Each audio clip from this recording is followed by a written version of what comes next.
Mukachevo, Ukraine. Russian forces laid siege to key urban areas across Ukraine on Wednesday, advancing on the strategic port city of Kherson and bombarding Kharkiv, the nation's second-largest city, while facing fierce resistance and resupply challenges in other areas.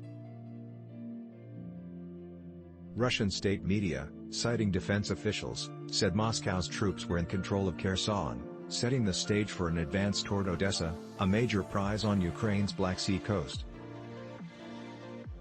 But a spokesperson for the Ukrainian Defense Ministry said that the battle continues. Kherson's mayor said Russian troops had visited his office to discuss how the city's 300,000 residents could move about.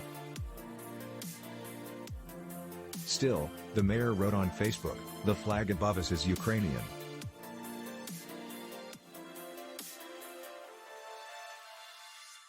Images of bombs ripping through civilian infrastructure on the seventh day of fighting prompted a new round of intense criticism of Moscow, with the UN General Assembly voting 141-5 to condemn Russia's actions, with 35 abstentions.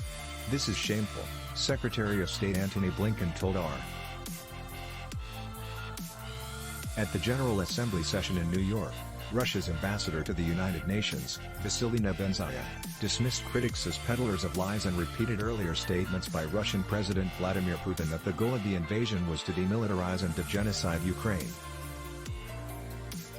Ukrainian and U.S. officials described Russian forces as being bogged down in many parts of the country, facing fuel and food shortages, except for substantial advances in the south.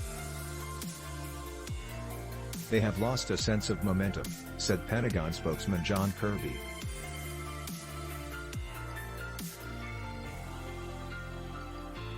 A massive Russian convoy of tanks and combat vehicles was still struggling to make its way to Kyiv, the capital, stalled by attacks by the Ukrainian military, low morale among Russian troops and botched planning, Western defense officials said. But EU officials cautioned that Moscow probably would bounce back from early setbacks and continue to maintain the upper hand against Ukraine's outgunned and less experienced military. Russian forces were locked in a fierce battle to take Chernihiv, a strategic northern city on a highway that links the Russian border and Kyiv. Control areas as of March. Two sources, Institute for the Study of War, Post reporting the United Nations has recorded the deaths of more than 130 civilians, including 13 children, since the start of fighting last week, most of them due to shelling and rocket fire. The actual toll is probably far higher, the Office of the EU High Commissioner for Human Rights said. Already, more than 900,000 Ukrainian refugees have fled the country, the EU Refugee Agency said, with more than 500,000 of them going to Poland.